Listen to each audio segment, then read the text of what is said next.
Сәлем, достарым менің. Мен сендерді бүгін құттықтаймын. 8 наурызбен. Мерекелерің құтты болсын.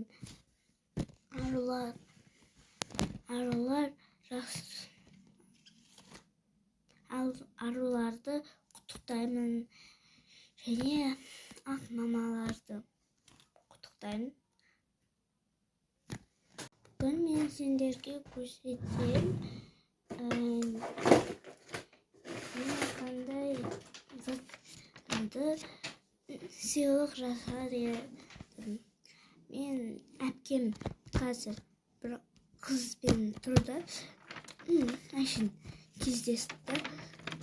Еще келмеді. Соған мен мынандай сыйлық жасадым. Ол сурет салды. Мен өзім салдым оны. Ешкім маған көмектеспеді. Содан соң мен анама сыйлық жасадым. Бірақ ол қазір анамда, мен білмеймін қайда ол.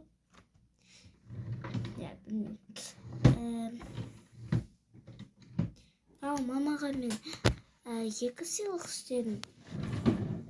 Ал сестренкамға тоже 2 сыйлық жасадым.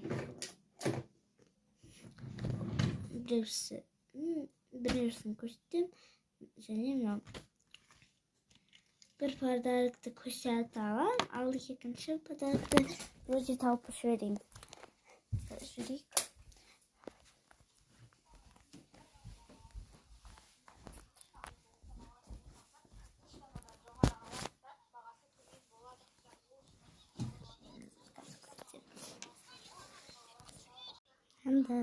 Ал екіншісін мен жолды таба алмадым.